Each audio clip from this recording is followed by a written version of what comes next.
Assalamualaikum warahmatullahi wabarakatuh. Perkenalkan, nama saya Hermawati Boti Putri dengan NIM 24093081-2001. Saya akan menjelaskan materi tentang Pancasila sebagai sistem filsafat dengan dosen pengampu Bapak Adi SEMM. Yang pertama itu bagian A, pengertian Pancasila sebagai sistem filsafat. Pancasila sebagai sistem filsafat berarti Pancasila adalah kesatuan pemikiran yang mendasarkan dan menjadi landasan dalam kehidupan berbangsa dan bernegara di Indonesia. Pancasila merupakan cerminan dari nilai-nilai yang saling berhubungan dan menjadi pedoman dalam kehidupan sehari-hari. Pancasila sebagai sistem filsafat memiliki urgensi untuk menciptakan dan membangun alam pemikiran bangsa Indonesia. Pancasila juga memiliki karakteristik yang berbeda dengan ideologi lainnya. Berikut beberapa ciri-ciri Pancasila sebagai sistem filsafat. Yang pertama, Pancasila merupakan hasil perenungan jiwa para pendiri bangsa dan yang dituangkan dalam suatu sistem. Dua, Pancasila menggabungkan aspek filosofi dengan nilai-nilai kearifan lokal dan prinsip-prinsip demokrasi. Ketiga, Pancasila memiliki sistem nilai yang didapat dari pengertian nilai-nilai dasar luhur kebudayaan bangsa Indonesia. Yang keempat, Pancasila memiliki susunan kesatuan sila-sila yang bersifat organis dan hierarkis. Yang kelima, sila-sila Pancasila saling mengisi dan saling mengkualifikasi.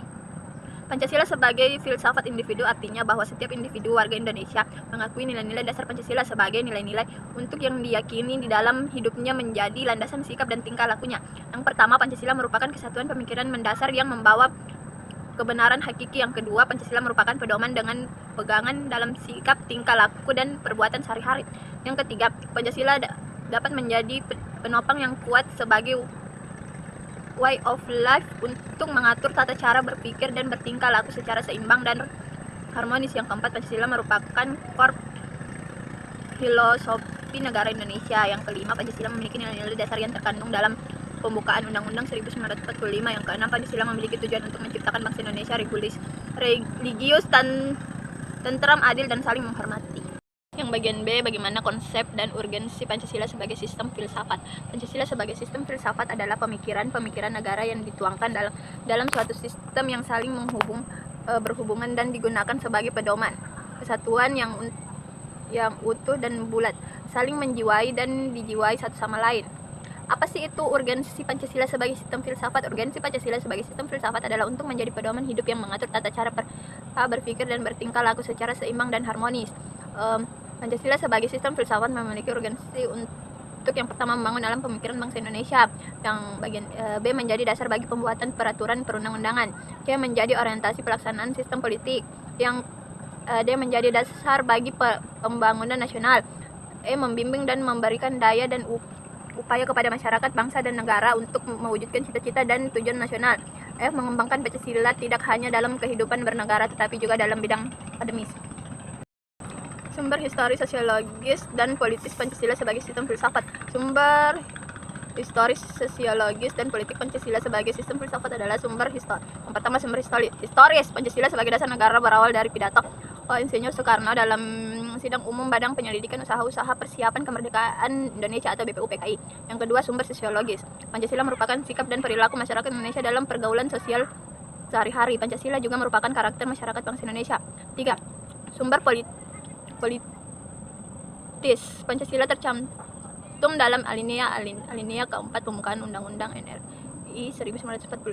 Pancasila sebagai sistem filsafat merupakan hasil perenungan jiwa para pendahulu yang dituangkan dalam suatu sistem. Pancasila memiliki hakikatnya sendiri yang terbagi menjadi 5 sesuai dengan kelima sila-sila.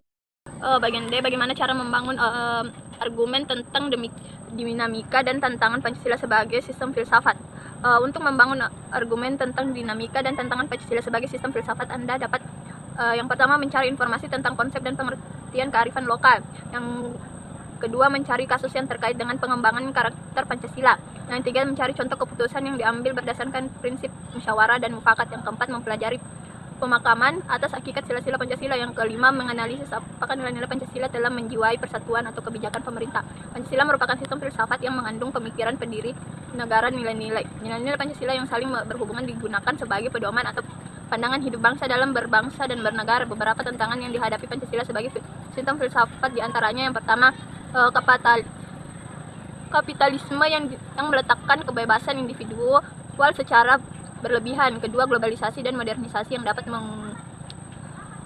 mengurus nilai-nilai Pancasila. Yang ketiga, radikalisme dan intoleransi yang dapat membahayakan keutuhan bangsa. Yang bagian E mendeskripsikan esensi dan urgensi Pancasila sebagai sistem filsafat. Pancasila sebagai sistem filsafat memiliki esensi dan urgensi yang dapat dijelaskan sebagai berikut. Yang pertama, esensi Pancasila merupakan sistem yang mengandung pemikiran pendiri negara dan nilai-nilai Pancasila yang saling berhubungan. Nilai-nilai tersebut digunakan sebagai pedoman dan pandangan hidup bangsa dalam berbangsa dan bernegara. Yang kedua itu urgensi Pancasila sebagai sistem filsafat diletakkan dalam jiwa bangsa Indonesia untuk mewujudkan harga diri dan martabat bangsa. Baik, demikian video penjelasan saya tentang materi tersebut. Wabillahi taufiq wal hidayah. Wassalamualaikum warahmatullahi wabarakatuh dan terima kasih, semoga bermanfaat.